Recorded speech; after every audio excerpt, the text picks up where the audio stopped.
Over the last few months, Team Forge Games has released a series of development updates focusing on some of the game details and changes that have been made to the game as it proceeds through its development. Today, I will cover the topics detailed so far so you know what to expect when the game comes out. Hi, my name is Nick and we are Tabletop Duo, so grab your favorite drink and let's start. I'll be going through a series of news that was shared in the last couple of months, so get ready. First, I will talk about the miniature texture base updates. They released a series of pictures showcasing the new bases and they look great. Some have a lot of details like the road with some dirt and leaves in it, and this base with rocks and dirt.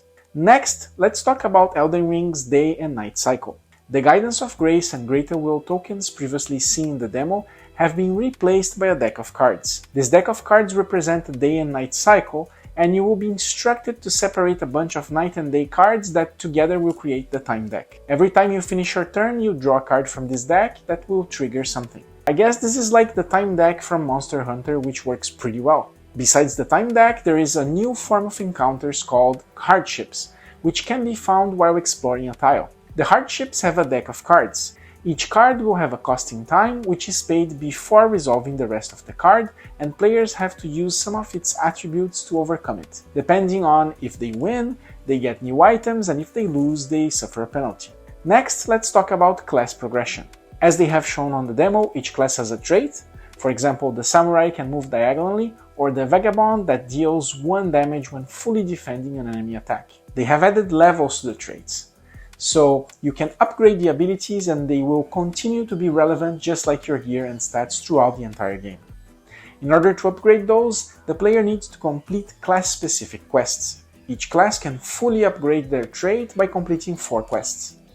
And finally, on the October update, we get to learn more about the 4 scenario types that you will face in the game. The first one is exploration scenarios. They represent the players exploring the open world by placing hexagonal tiles revealing the map of the surrounding area.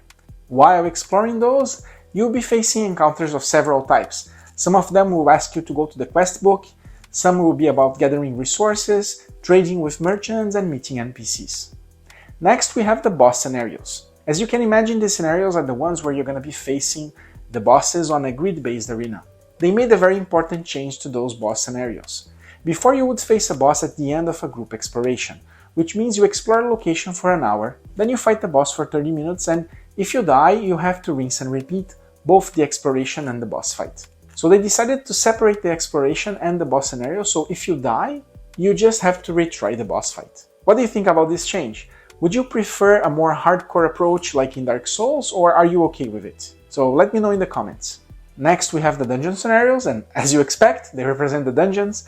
And the focus is on combat encounters on grid-based arenas, one after the other, until you face the boss fight. And last but not least, we have the narrative scenarios, which are of course story-focused, presenting you with choices which can impact how other NPC characters interact with you later on. They also gave us the exact number of scenarios per type on Limgrave.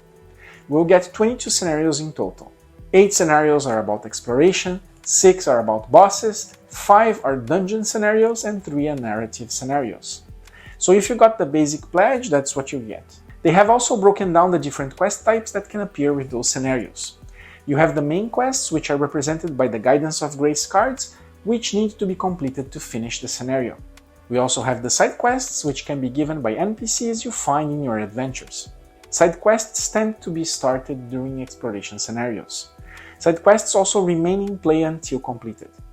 Then we have class quests, which are specific to your tarnished character. Completing them will grant those level up upgrades that I just mentioned about the unique class trait. And we also have the ghost quests that you will find during exploration scenarios, and completing them allow you to filter through other decks of cards, which helps completing other quests more efficiently. So as you can see, lots of information, and the hype just keeps increasing on Elden Ring, the board game. Let me know in the comments below what you think about those updates. And personally, I can't wait to get my hands on this board game, but in the meantime, I will keep updating you with all the latest news on Elden Ring, the board game. You can check some other board game news and reviews over here. So thanks for watching and see you next time. Bye!